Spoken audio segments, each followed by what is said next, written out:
Well, there's a lot of questions there that come into play. If you were to take the non-human intelligence hypothesis and run with it a little bit, then the idea that they do interact with people at some level, perhaps abductions, is not improbable. I mean, would make some kind of sense. But then you have to start worrying about what the implications are and what their intentions are. And that becomes really difficult.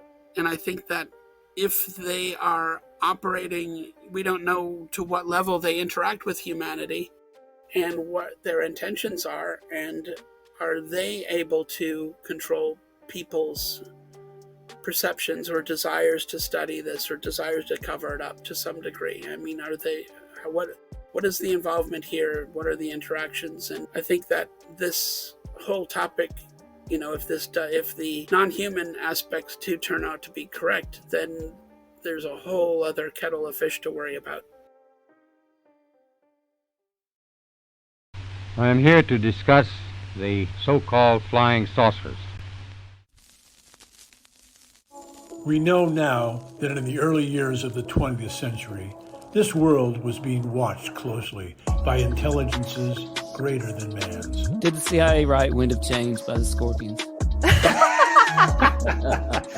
As humans busied themselves about the various concerns, they were scrutinized and studied. Dr. Loeb, what percentage chance do you give it that you have indeed uncovered extraterrestrial or non-human technology? With infinite complacence, people went about their affairs, yet across an immense ethereal gulf, intellects vast and unsympathetic drew their plans against us. Prior to your abduction, did you believe in UFOs or any sort of alien life form? All things unexplained. So some of that, I think, sir, we'll save for closed session. Hello, all you unexplained ones, and welcome back to All Things Unexplained. My name is Dr. Mouse. I'm an author, a narrator, a professor, and a podcaster. Shout out to Smitty and CJ who could not join us. And I also want to give a special shout out to everybody in the chat right now. Thank you so much for joining us early. You can all help us by hitting that subscribe button down below, by making sure to comment on this video, making sure to hit the like button, and please make sure to share this video.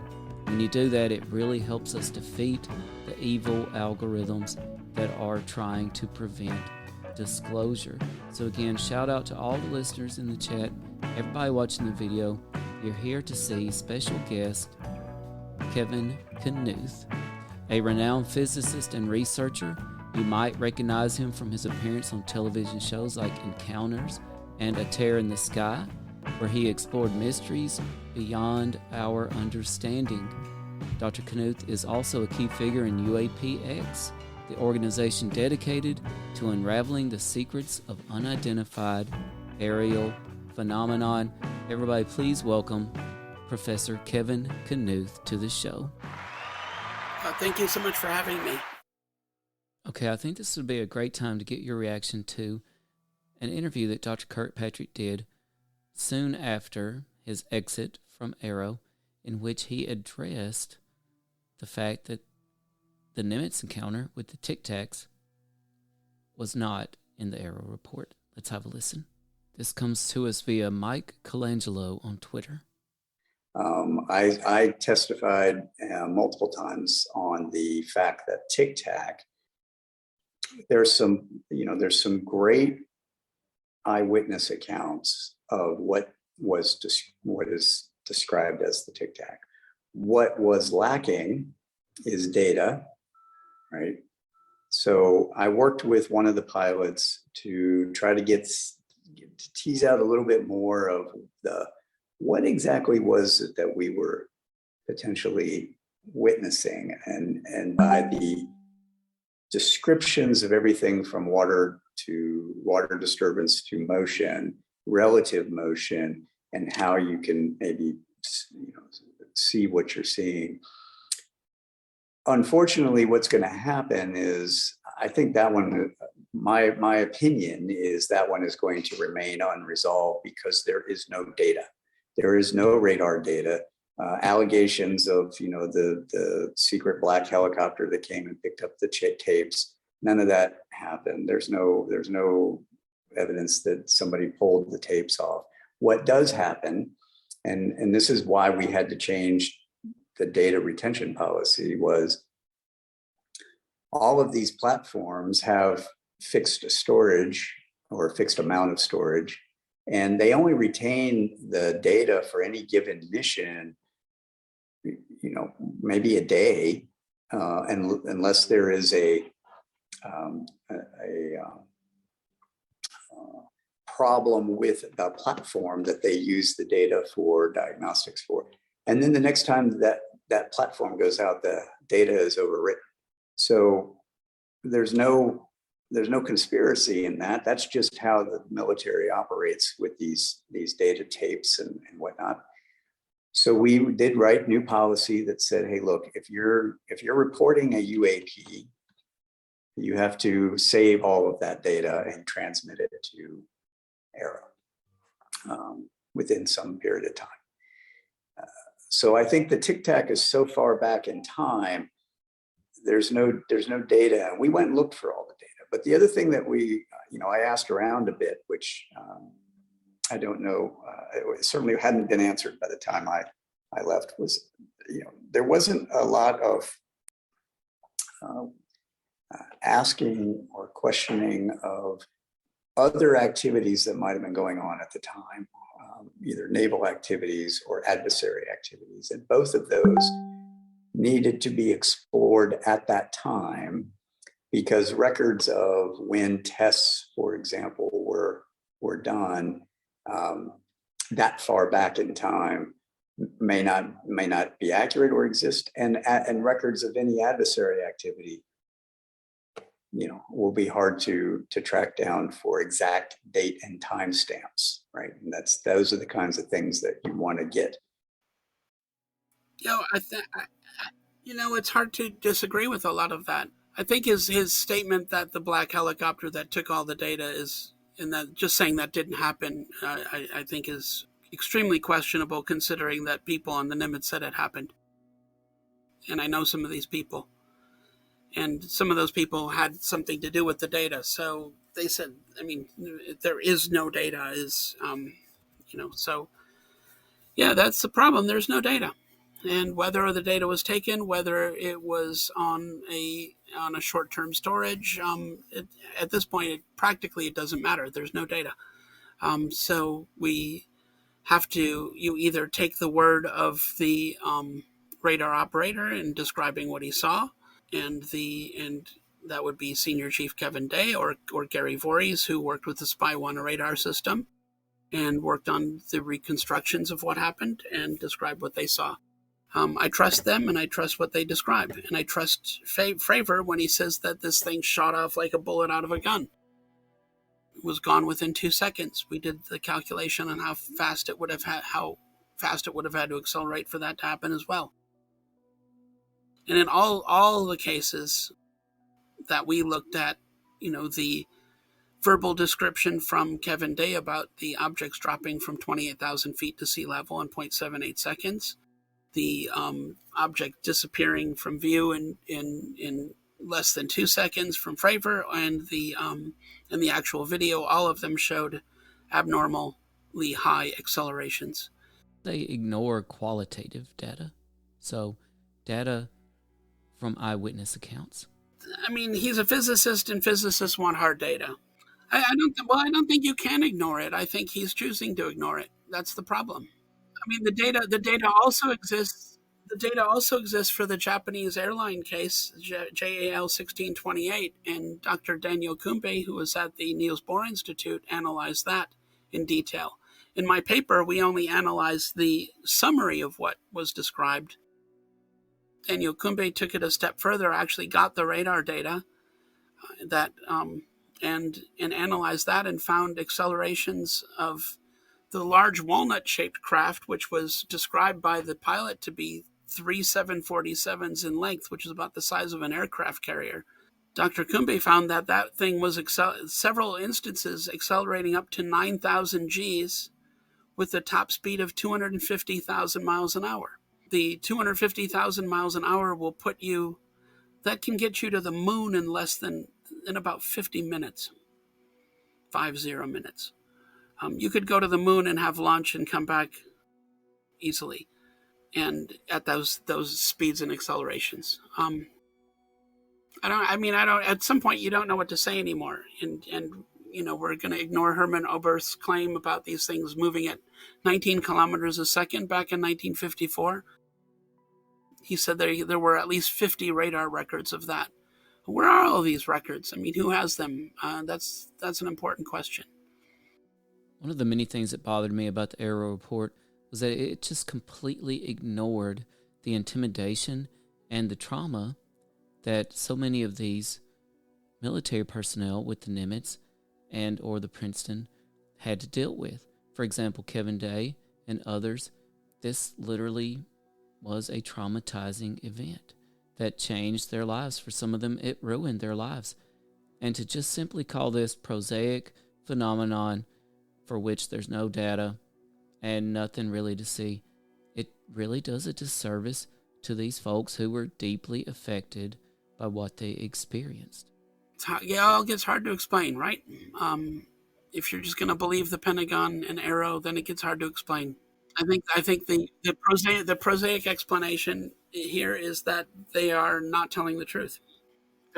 They're either not telling the truth or purposefully or just trying not to do their jobs, and I think that's a problem. When 97% of the cases are clearly, easily explained, and you focus on 5% of those and talk about them, and you ignore that other 3%, it all looks silly. Exactly. Dr. Knuth, one thing you did recently that drew a lot of praise was your presentation at the Soul Foundation. Oh, thank you. And I watched your presentation again recently on YouTube. It has over 127,000 My views. God. That's a lot. It's a lot.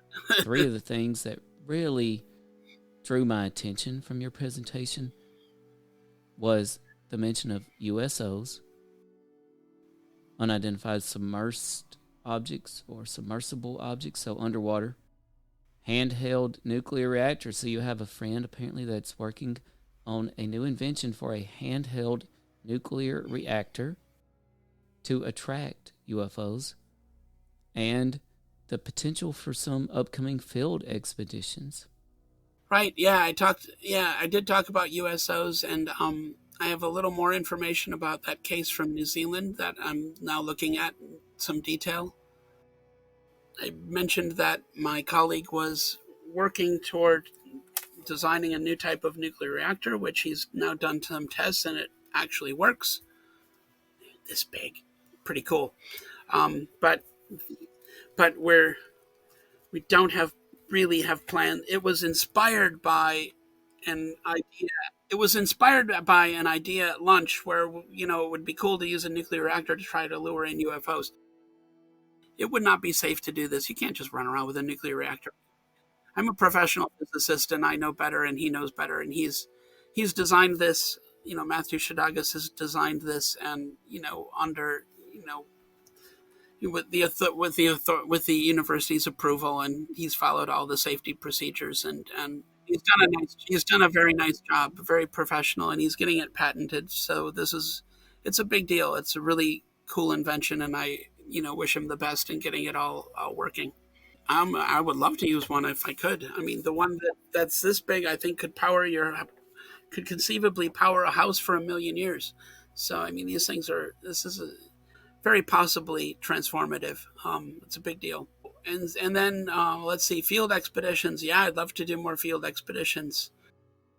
I recently went to visit the Tedesco brothers, who are working on Long Island. They put a book out on Amazon called Nightcrawler about some of their studies of UAPs off the coast of Long Island.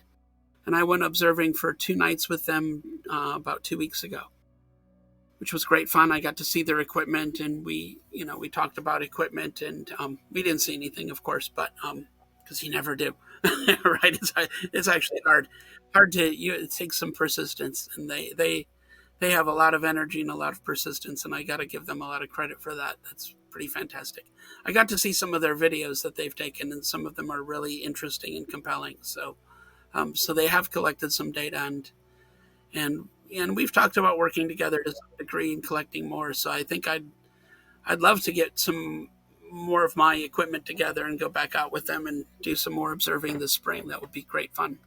Dr. Knuth, we have some listener questions for you. This one comes from Eli on YouTube.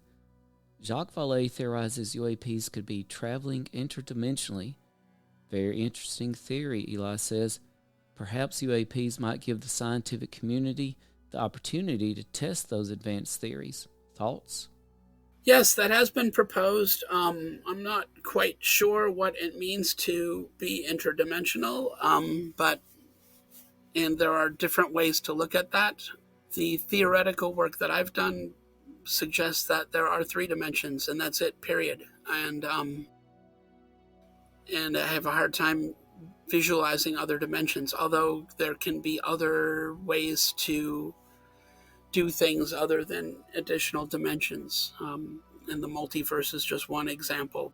Yeah, I mean, UAPs, if we could collect some good data on them, we might learn. I mean, there's a great number of things that we can probably learn from these objects, and I would very much like to do so. Okay, so next from 2Jacks on YouTube. This has caused quite a stir on Twitter recently. This is dealing with Professor Simon Holland. If you get a chance before the end, can you ask Dr. Knuth if he has any thoughts on Professor Simon Holland, who states, "We received pictures from other life forms via SETI in 2019. That I don't know anything about. I'll have to look into that. Thank you for informing me. I'm sorry I can't be more helpful. So I actually have a question for you myself, Dr. Knuth, and I wonder, there's a phenomenon happening right now where academics and scientists, they're becoming larger than life personalities in this whole UFO phenomenon experience in ufology. So they're literally becoming larger than life superstars. So what's your thoughts on this phenomenon? Yeah, those are real concerns. I worry about that myself, especially after doing the Netflix's Encounters show. I was on episode 3, and I think it turned out very nicely. I'm really happy about it. And thank you. That's very kind of you. I just hope that one person who hasn't watched my Soul presentation 127,000 times doesn't decide to watch that 127,000 times. But but I do worry about. And I have filmed for other shows now that will be coming out in the next year. But I do worry about that when I'm on TV, and as a physicist, I'm very much an introvert, so it's hard for me to do the television shows, and I find that difficult. I joke. There's always the joke on how do you identify the extroverted physicist. He's the guy looking at the other person's shoes when talking to someone. So I feel that acutely, and I think that's difficult because it. Depending on the shows and the way that we're portrayed in the shows, that can really affect our credibility in the scientific community, I think. And I worry about that. I worked hard in my career and have a lot of credibility, but I don't want to blow it being on a silly TV show if I'm not careful. So I think it's a worrisome thing, but it can be helpful too, because people do need to hear what some of us scientists are thinking about and doing. And, science is very bad at communicating anything, basically. And so having better science communicators is an important thing. And many of the more popular past science communicators really fall short when it comes to this UAP topic. They're somehow UFOs get mentioned and their brains go out the window, and they say silly things. And I think that it's important to talk, frankly and seriously about this topic. It's an important topic, and it's important for a lot of reasons. This is potentially a national security issue. It's actually a global security issue. These things aren't just natural. There's a global security issue. There's a safety issue when it comes to pilots. And you don't want one of these objects to come flying at the windscreen of a passenger jet when you've got a pilot, with 250 people in the back who are just trying to get home. You know how hard it is. Air travel is hard enough the way it is. I wouldn't want to have to deal with that. And then there are people who encounter these things, who see these things, who aren't, who can't really, who have this fantastic experience and can't really share it without being made fun of.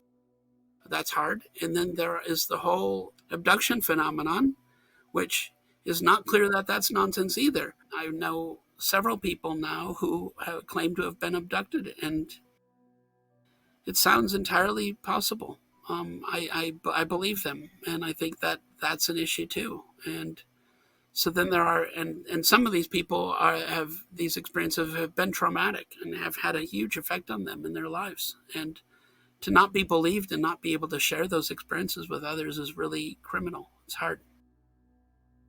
So I'd like to support those people too. And I think I can do that by talking seriously about the topic. And I think that, let's look at the topic. Let's collect data. Let's be skeptical and be careful, and let's see what we can find out. But to just, to write a report and make 8th grade level mistakes and, and then just say there's nothing to see here, it's all nonsense, and there's this culture of nonsense that's been perpetuated, I think is really unfair.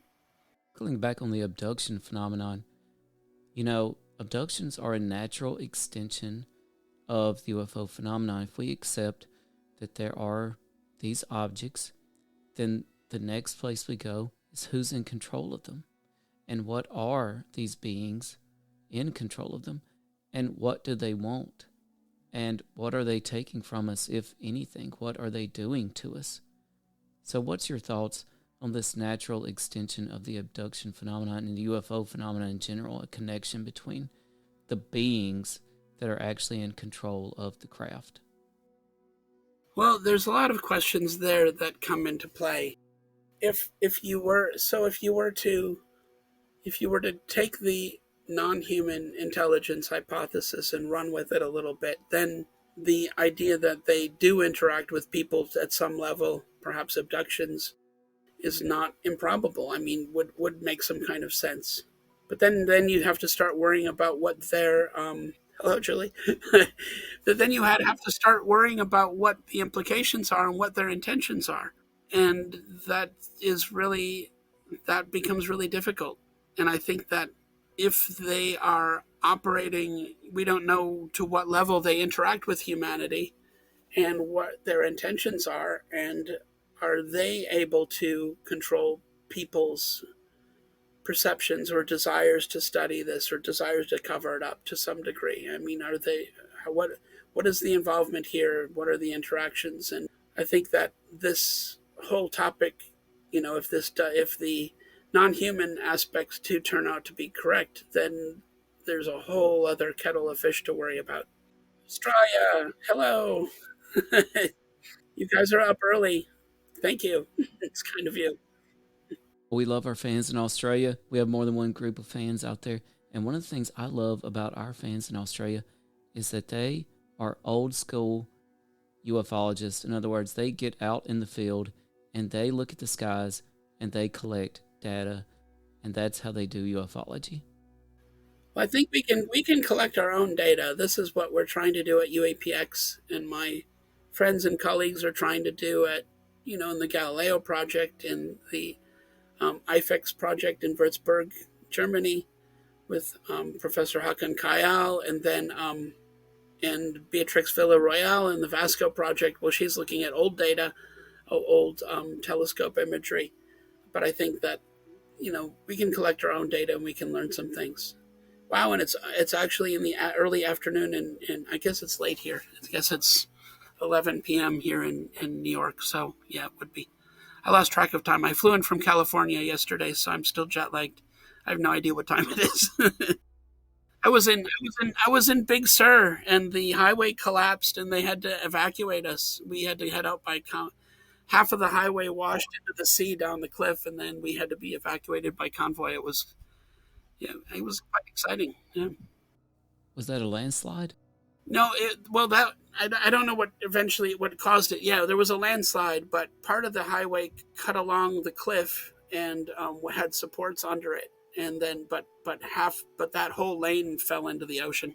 And then they closed off the highway, and they had a convoy. They had assessed the safety, and they had a convoy head north to get out of the Big Sur area by just driving in that lane. But it was all well controlled, so nobody else went into the ocean. Well, we sure are glad you made it back okay. Well, thank you. We can't thank you enough for joining us on the show tonight. You're so generous with your time. We really appreciate you, Dr. Knuth. Thank you for having me. I really appreciate it. Shout out to Smitty and CJ, who cannot be with us tonight. Yeah, I'm sorry CJ couldn't join us. Hello, CJ. We missed you. One thing I would like to ask all the listeners, if you want to help us out, make sure to subscribe, comment, like, and share. It really helps us defeat the evil algorithms that are trying to prevent disclosure. You can also head over to our website at bigfootufo.com, and you'll find lots of ways that you can support the show there. Dr. Knuth, what are your final thoughts? Be skeptical.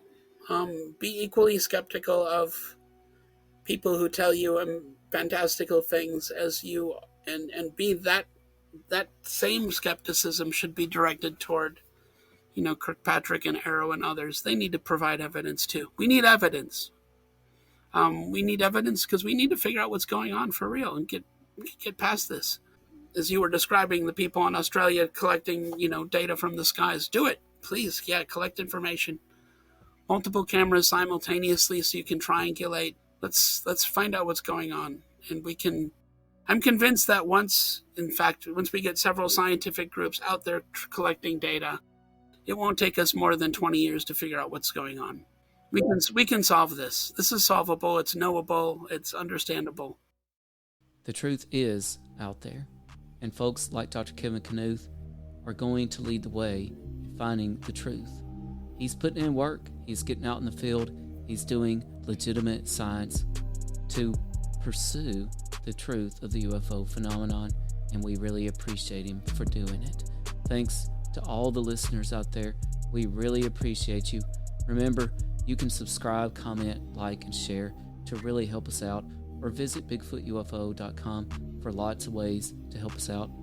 On behalf of Smitty and CJ, I am Dr. Mounts with All Things Unexplained, and here are my final thoughts.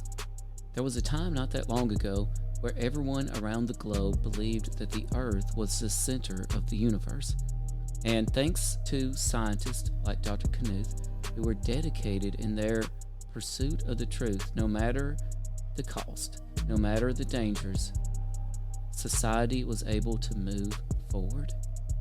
And we are very much in that same situation right now, and it's going to take all of us, citizens and scientists alike, to get off our screens, head out in the woods, look up at the sky, and see what's out there.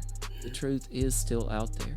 Folks, if you get out in the woods, look up at the sky, like someone told us recently, you might find more than UFOs.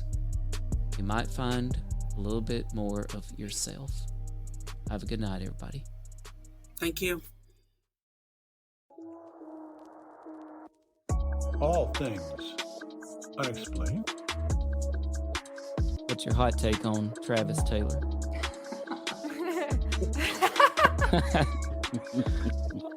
I've got an exclusive for you guys if you want it about the Alaska. We do.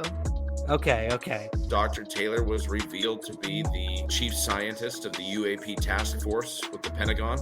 So some of that, I think, sir, we'll save for closed session.